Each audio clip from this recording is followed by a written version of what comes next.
In late January 2020, the Sonic the Hedgehog movie was officially released to theaters, breaking box office records and becoming unanimously loved by all audiences around the world, proving so popular in fact that after its release, it was decided that it would be the last movie ever made. But Sonic the Hedgehog is a franchise which actually predates the highest-grossing superhero movie of 2020, going back all the way to the 1990s. The character has gone through many incarnations and reboots in too many mediums to count, from edgy comic books to lighthearted anime to several American cartoons of varying tone. Fun fact, I collect animation cells.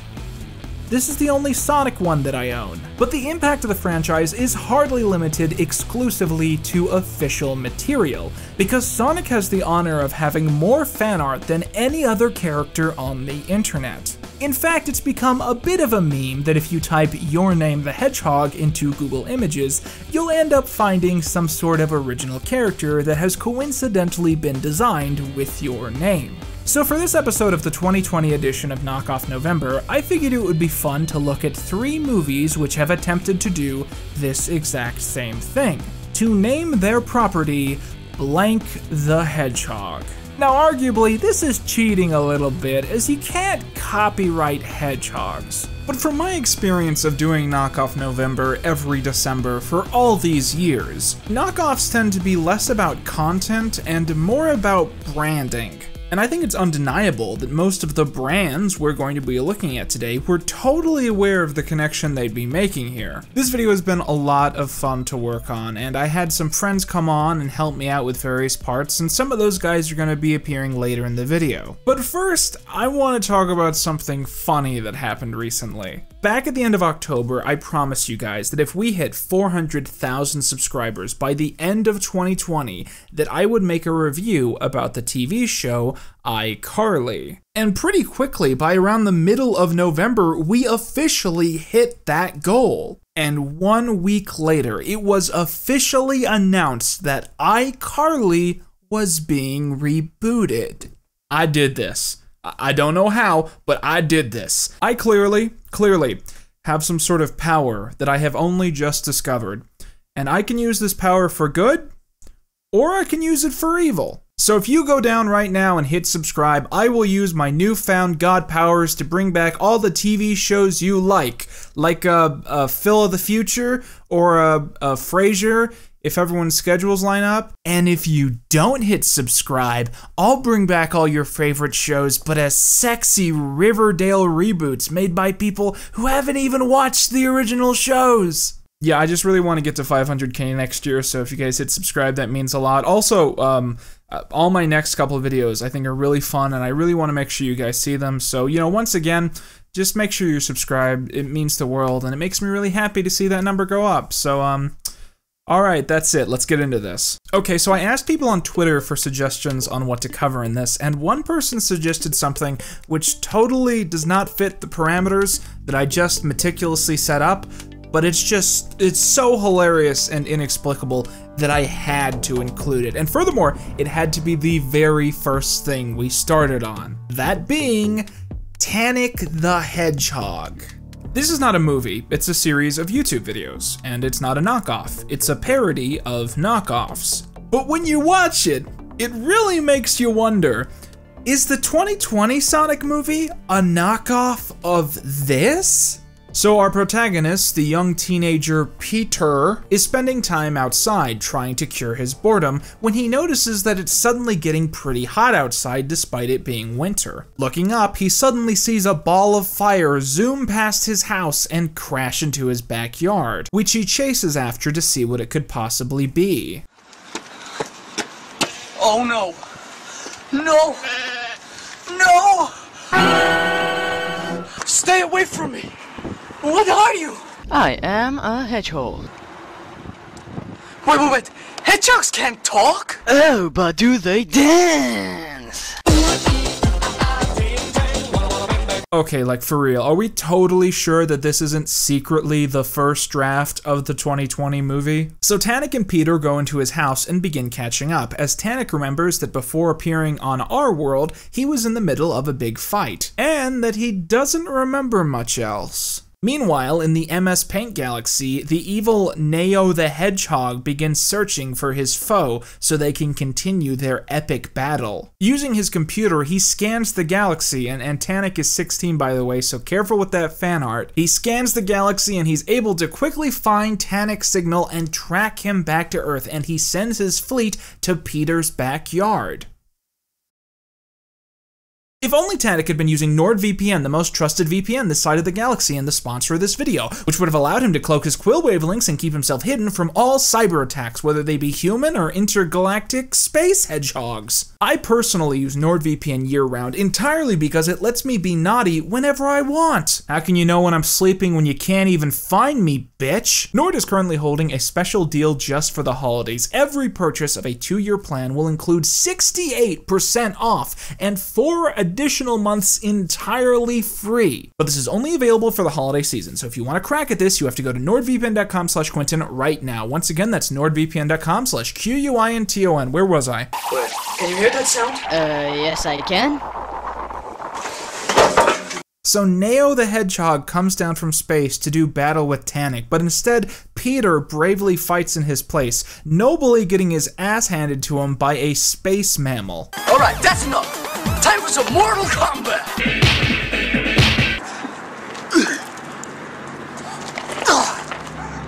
And you... Fuck! I lose! As Peter bleeds out on the pavement, Neo tells Tanik that not only he was teleported to Earth, but also all of his friends as well. Neo plans to make Earth the base to his new empire as Tanik and Peter celebrate with burger. You wanna go in for some burger? Sure.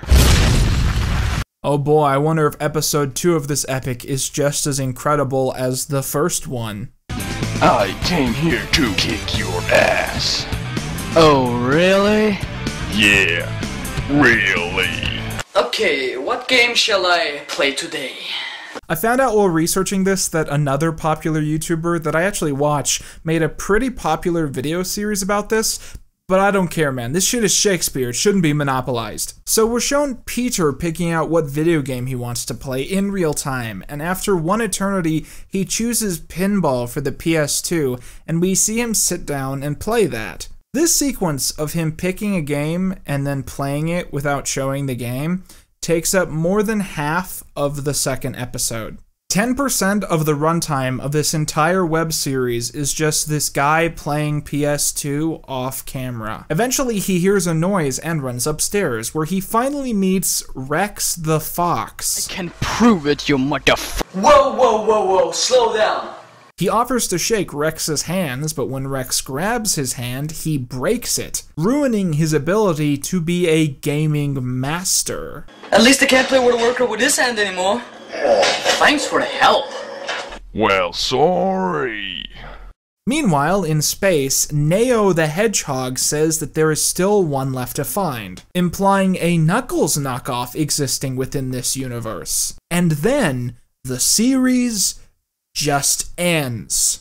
Yeah, so this YouTuber didn't make any more of this show, and at some point he got embarrassed by videos like these and just deleted them all. You know, I've been considering making a video about YouTubers who deleted their channels, because it's an interesting topic even though it's impossible to research. Because there is something that's so fascinating about, you know, the chance of having an experience this religious with a piece of media on YouTube, only for it to quietly stop existing, potentially without anyone even noticing. And if you guys would like to see a video like that, be sure to tell me in the comments below, and of course hit subscribe! Anyways, Tanik the Hedgehog is a work of art. It's half shitpost parody and half a kid from 2008 honestly trying to make something good, and it's 100% fantastic. I miss when YouTube was nothing but videos like this, just like Kingdom Hearts parodies and Flash animations that 7 people saw, truly a golden age of the internet. And speaking of fringe YouTube connections, I think this is a good time as any to transition into our next topic and our first official film.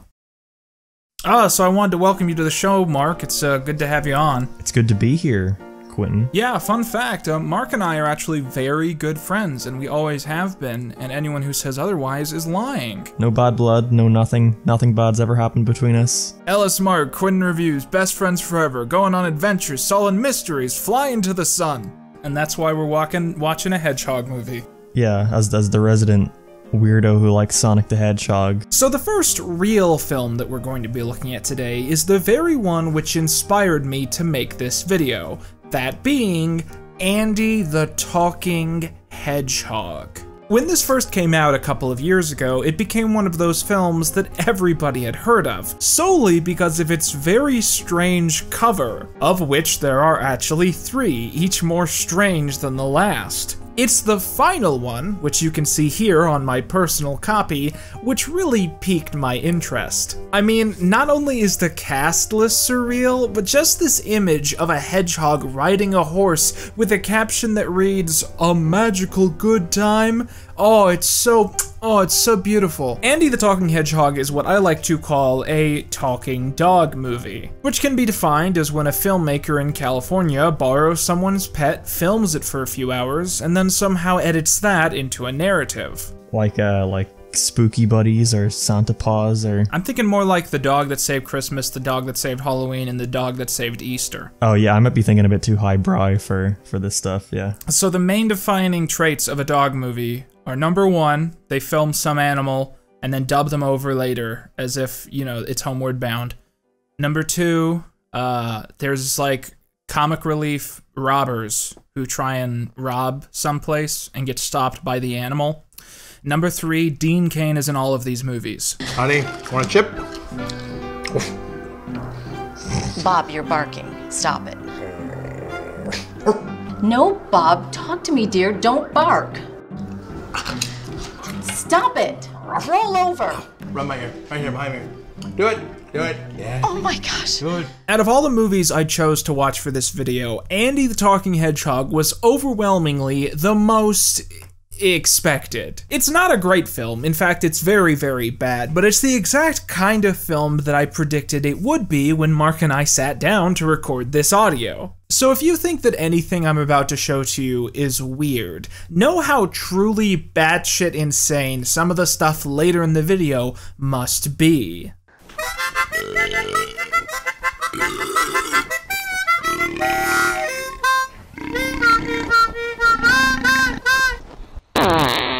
What are we going to do? The children! So this movie starts the same way that the real Sonic movie does, with a scene in the middle of action followed by, "I bet you're wondering how I got here." At which point we flash back several weeks before Andy learned to talk, as Andy acts as the narrator and introduces us to all of his family.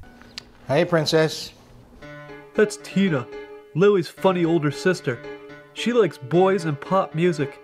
Sit, Tina. Breakfast. I'm fasting, Mom. You can fast later. What was that? I don't think that was a cat noise. We then meet our true protagonists, Andy the Hedgehog and his owner, Lily. Lily is walking around in her backyard when she enters a void and meets her Fairly BFF, who is sadly not played by a Seinfeld cast member, but instead by Tara Reid. Her Fairly BFF tells her she can wish for anything she wants, and Lily wishes that all of her animals and plant friends, like Andy, could talk. She grants this wish, and Lily goes skipping away, but the Fairly boss is not happy with this. What? What? Do you realize what you've just done? It's just a guy. I just got back from Fairy CEO Corp. You better not have made Andy the Hedgehog talk. One of the first things you notice when you watch this is that in almost every scene, the hedgehog performer is visually, physically upset, and in a sense, constantly trying to escape from the movie, trying to wiggle free from the grasp of the actors and the effect that this will inevitably have on his resume. You know, I figure if you were holding a hedgehog against its will, it would prick you. Probably is. Probably forced to sit through it. Yeah, like she's like lifted her hand, fingers away.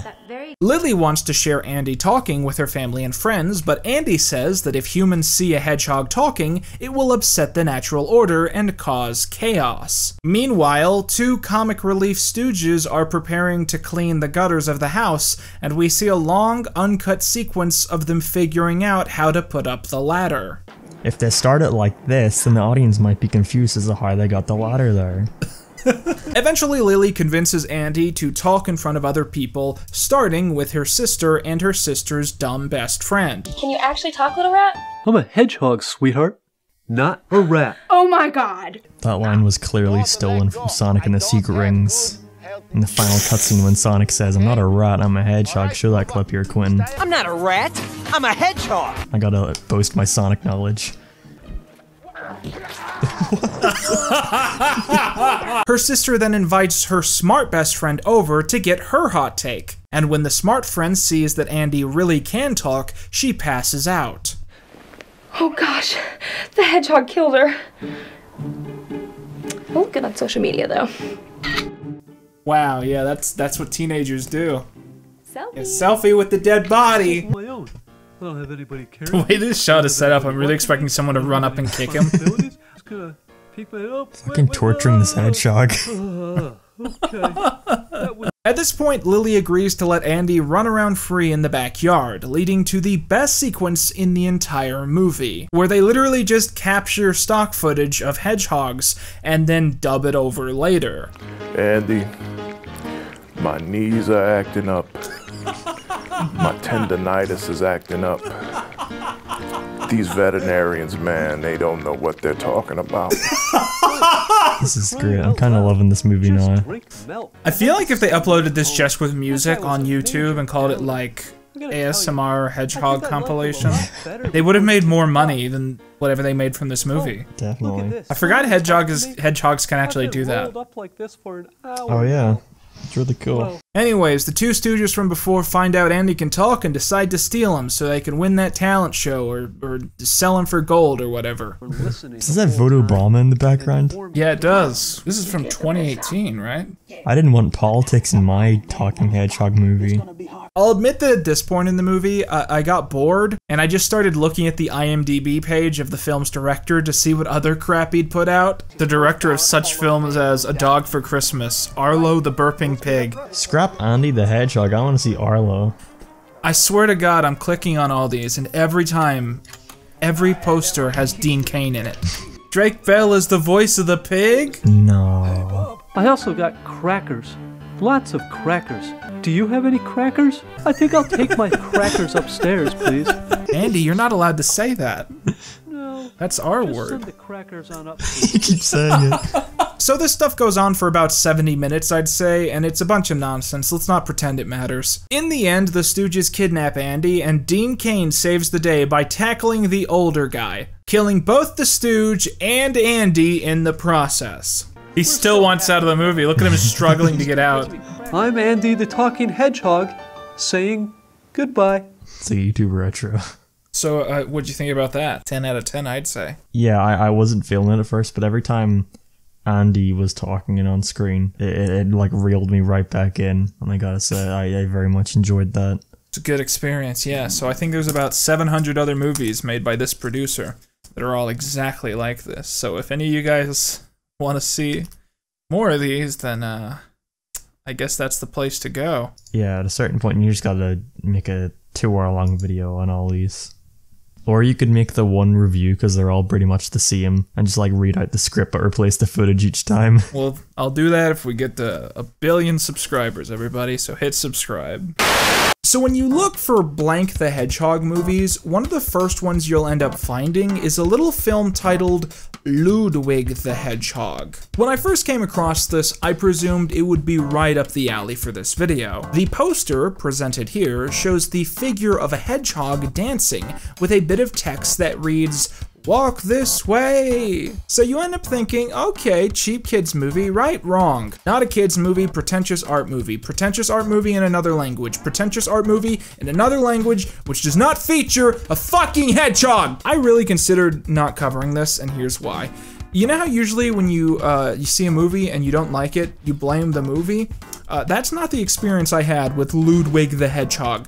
I didn't like it, I had a bad experience watching it, and I fully blame myself for that. It's this visually interesting thing, it's clearly well directed and acted, there's a lot of scenes which seem really smart, and I have no idea what happens in this fucking movie. To give a brief tease, let's break down the opening scene. Our protagonist is named Arthur and is a successful but corrupt attorney. He is arguing in court over a case of copyright infringement when he brings out the most essential piece of evidence: the brain of Adolf Hitler. No, it's actually just someone's brain. And you might be asking, why have they presented this absurd visual of a brain being presented at a court dispute over copyright? The answer? I don't know. You expect it to be like a setup for a flashback, like a sort of how did we get here kind of moment, but nope, not at all. It's just a specific trial that has no purpose on the rest of the plot. That's really what my experience with the whole film is. I kept thinking, ooh, they're gonna explain that, and they fucking didn't. Okay, so here's what I was able to figure out about the general plot.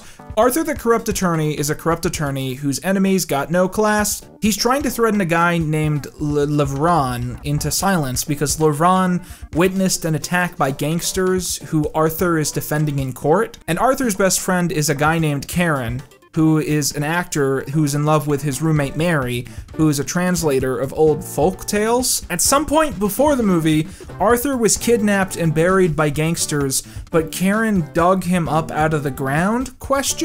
I think. Arthur meets back up with Karen one day and falls in love with Mary, but it turns out Mary is the woman who was injured in the gangster's attack and is the daughter of the guy that he's trying to threaten. So Karen wants Arthur to help protect Mary, but Arthur can't cross the mob. Also, Arthur is getting married to this young, like, Kardashian parody, but he forgets to show up to the wedding, so they get divorced. But Arthur thinks he can buy the love of Mary by paying for surgery that will give her back her ability to walk, but she totally blows him off and says he's manipulative. But then it happens anyway, and Arthur and Mary are in love in the final scene. There it is. There's the movie all laid out before you. Where's the fucking hedgehog? Okay, so I think I have pieced this together, and based on what I've gathered, I think that Karen and Arthur once owned a hedgehog. Like they maybe had a pet hedgehog or something, and they give each other like hedgehog-themed gifts. That's what I pieced together. It's mentioned 3 times. Why is it the name of the fucking movie? Like I said, I'm angry, but I'm not angry at the movie. I'm angry at myself. I don't think I've gained the right to be angry. I'm legitimately convinced that it's my fault that I don't get this. I walked away from this severely doubting my ability to understand film itself. And I guess the only way to check that balance is to bring a friend on and watch something that's perhaps a little easier to make a judgment on. For this final movie, I decided to invite my friend Hippie Rat onto the program. You probably haven't heard of him, but he's one of my closer friends, and he suggested a lot of topics that we've covered on this channel, including a few videos I hope to get out in the next month or so. I want to point out that Hippie Rat also is currently aiming for a big subscriber goal, as he's trying to hit 1,000 subscribers within the next year, and I think that's just fab, so if you want to help him out, go check out his channel here. But the film we have to look at today is something I'm a little less positive about. That being Bobby the Hedgehog. Now, you've probably heard about this film, but only seen it referred to by its American name. But in some translations, and in its original release, Bobby the Hedgehog was the canonical title that it went by. This film is surprisingly weird, and in a sense, I'm not even sure how to describe the plot in a short sentence. I feel as if the character in question goes through like 2 character arcs every 5 minutes, and the longer it goes on, the more insane it gets. In fact, a funny anecdote here, which I promise to you I am not making up. After we finished watching this, I hung up the call and went to get some coffee, and I heard a knock at the door. And it was the police. Someone called the fucking cops on me because they heard me yelling about this movie with my friends on Discord, like someone was convinced that I was torturing someone in my house because of the sounds I was making while watching this. And in a way, weren't they right? And so I literally had to hold up the DVD and be like, no, officer, I was watching this funny hedgehog movie, I promise. Please do not shoot me in the back. Out of all the films we've looked at today, this is also the one that you could most easily justify calling a Sonic knockoff. Bobby the Hedgehog does the sonic spin attack. His girlfriend is named Rose. He fights an evil scientist. At one point he says, "Did I do that?" Which is the catchphrase of Urkel, who plays Sonic. You know, it's all there. He even kind of looks like the old Sonic design from before everyone made them change it, you know? But it's actually hard to keep track of what the film isn't knocking off. It felt all too common while we were watching this for us to go, oh, this is a scene from Toy Story 2, this is a scene from Toy Story 1, this is Shrek, this is Kung Fu Panda, this is James Cameron's Avatar, for some reason. And I think that's the best way to describe this film, because it's a brilliant representation of just how much it lacks any attention span. To best explain what I mean, let's just get the film rolling. At the start of the film, Bobby the Hedgehog is a member of a hedgehog community on Yummy Fruit Mountain. Here he has proved himself to be the best at being a hedgehog. The smartest, the bravest, and especially the fastest. Wow, pretty impressive, fellas. Huh? I'm just kidding. Y'all moving in slow motion. You gotta go fast. Holy shit, there he goes! However, trouble is stirred when they're visited by the wild beast Maddox. Quick side note, this dub features a lot of celebrity voices, including Chevy Chase and John Heder. But interestingly, some of the leads are actually voiced by popular YouTubers of the day. So if you listen closely, some of these voices might sound familiar. But I wish I could fork over a mint. I could smell your breath from here. And this won't do the job. Uncool. I'll have you know I brush my teeth twice a day, Pipsqueak. It is very fresh, okay? Is this Food Battle 2016?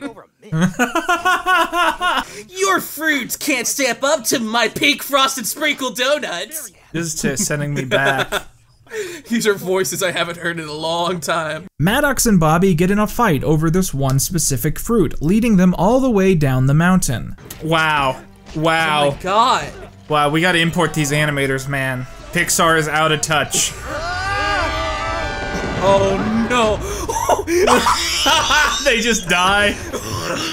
Yeah, it just got hit by fucking train. So at this point, the film becomes an entirely different movie, and over the course of about 2 minutes introduces and then immediately resolves an entirely different conflict. This happens like 5 or 6 times in the movie, by the way. Bobby wakes up among a group of birds, having lost all of his memories from the accident. The birds presume that he is also a bird and was severely disfigured by the train, and because he has no evidence to dispute this, he believes this as well. He befriends a poet pigeon who prefers flying to writing. His new friend tries his best to make him feel welcome and loved, but Bobby stays caught up on his inability to fly, believing that he will never be happy until he can fly like the other birds. His friend, wanting to make him happy, declares that they can make him wings which will allow him to fly, and after quickly constructing such a device, they give it a test fly.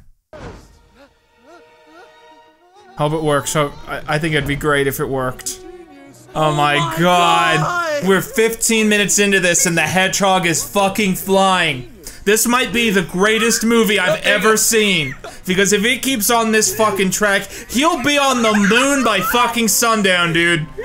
So they plan to fly to a distant light in the sky, but they're shot down by a poacher, who luckily doesn't want to kill them as he just wants to sell them at his pet shop. The virus continues to spread. Studies have suggested the source is most likely small animals. The CDC What?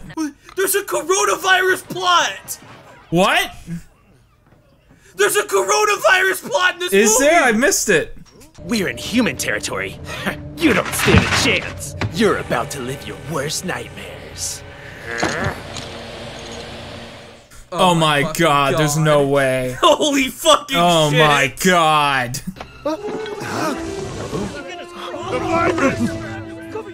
Are you fucking kidding me? Oh my god. Oh my god. Oh god, why is this the thing I chose to end the year with? Oh Jesus. Oh, what have I put? I'm gonna get demonetized. There's no escapism. There is no escapism. Bobby and his pigeon friend are separated in the middle of the city, where Bobby continues to run into his old enemy, who he confronts as he tries to figure out who or what he is. You're from Yummy Fruit Mountain. Your name is Bobby. At this point, Bobby is kidnapped by a teenage humanitarian who abducts and then anally probes him. Are we done? Oh no, where's that thing go? Clean bill of health.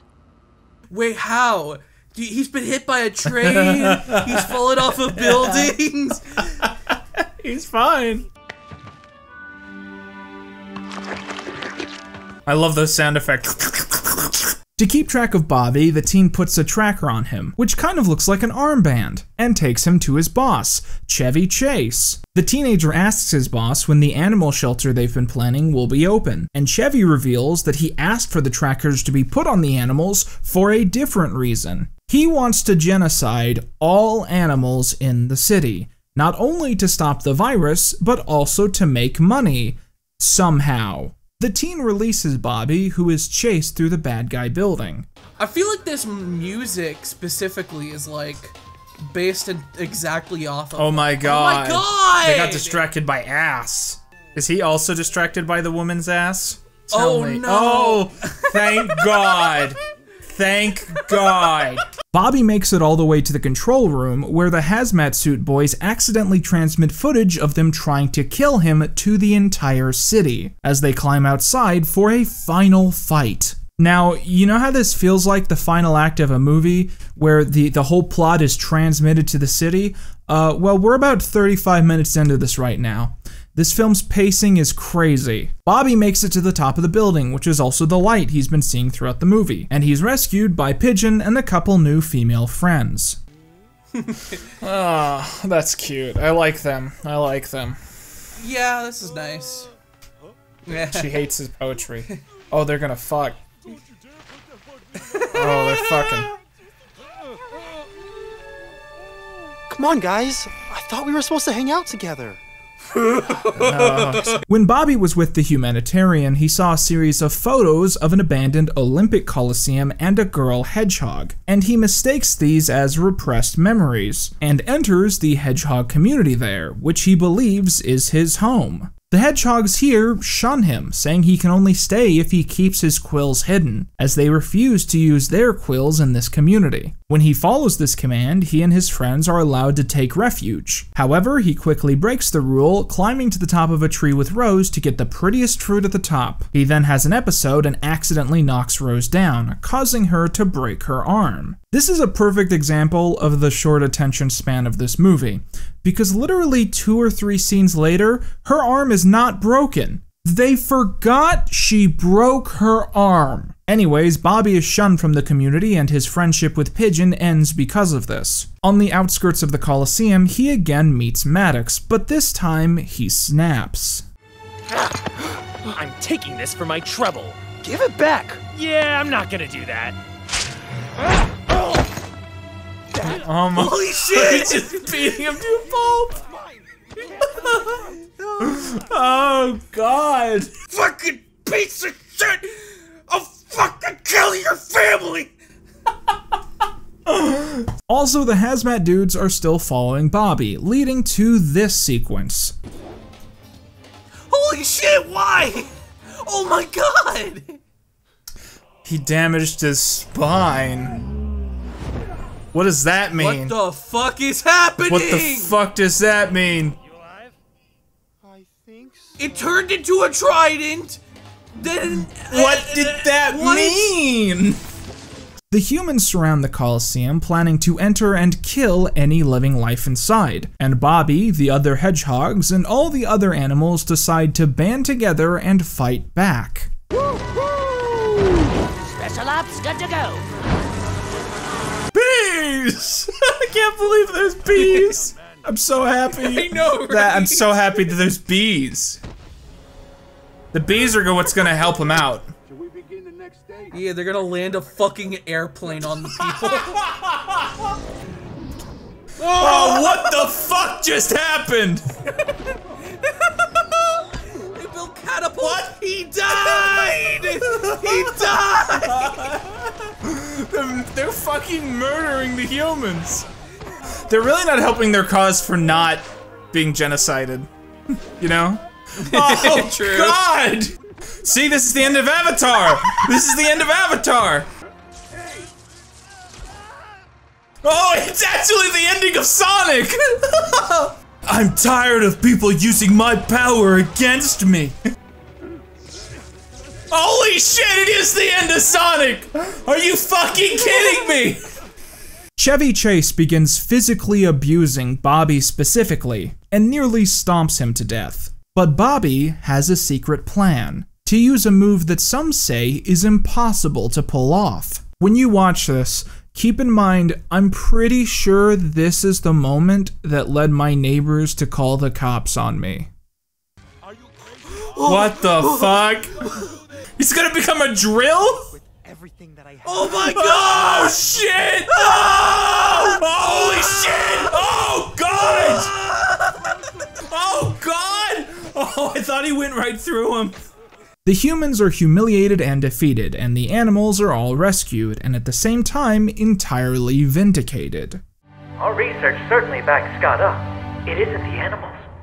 They have absolutely no connection to the virus. I'm also happy to announce that we've discovered a vaccine. We no longer have to live in fear. Wait, no, the vaccine's not out We yet! don't have the Put the vaccine mask yet. back on! Oh god! Anyways, no more stimulus check, ladies and gentlemen. We found the vaccine. Fuck me. Well, that's it. Those credits are gonna roll, huh? It faded to black. Yep. Juan Jianmi. I'm fucking enraged that he didn't fly again. What the fuck was the point? At Gen X Ben! I've never seen a movie where they at their Twitter in the credits. That's fucking amazing. I'm so angry. I'm so mad. Why did he fly? What? Did the screenwriter have a fucking concussion halfway through writing this or something? He forgot. He just forgot that the hedgehog flies. He forgot. What the fuck? I watched so many movies just now. This is 17 movies in one and none of them are good, and that somehow makes it great. I almost threw up just now, no joke. It's either the coffee I've been drinking or the movie, so. It was like 5 different parts of the company. It was like they had to make a movie in 2 months. So they just had like 5 teams make different parts of the movie. And they were like, God, I hope this all makes sense when we put it together. Oh my God, look at all these images. I hope there's Bobby the Hedgehog merch. I hope I can buy a Bobby the Hedgehog fucking Funko Pop. Put it on my goddamn desk with my Bobby the Hedgehog plushie. Gotta get the keychain. A big thanks to everyone who helped me make this video, from my guest editor to people who suggested topics, and to our guest commentators, all of whom you can find in the description box down below. But a very big special thanks goes out to NordVPN, the sponsor of this video. NordVPN is of course the fantastic service that allows you to cloak your location by connecting to virtual servers all around the country, securing your data while also allowing you to unlock region exclusives on websites like Netflix and even YouTube. And now is a great time to get locked in, because if you go to that link down in the description or nordvpn.com/Quinton right now, you'll be able to get 68% off of a 2-year plan plus 4 months free. Nord also offers a full refund within your first 30 days if you're not happy, so this is really a risk-free purchase and a great deal for the holidays. Once again, that link is nordvpn.com/QUINTON. Go check it out now and give them some love for supporting the channel. Can I show you something, by the way? No. Real quick. Do you want to see the little drawing I had made for my character for this video? Yeah, sure. You know, it's a little derivative, but you know what? I like it. It's got a nice silhouette. It's a nice pose, easy to rig, recognizable branding, the glasses, the Garfield shirt. Definitely looks like you. I don't know if you should take that as a compliment or not. Be sure to check out some other videos on your screen right now, or the complete Knockoff November playlist to see the saga from the beginning. We have one more very special Knockoff November episode coming this month, and I don't want you guys to miss it, so be sure to also hit subscribe so you won't miss that. With that, I've been Quinton Reviews, And that's all you need. Gotta go fast.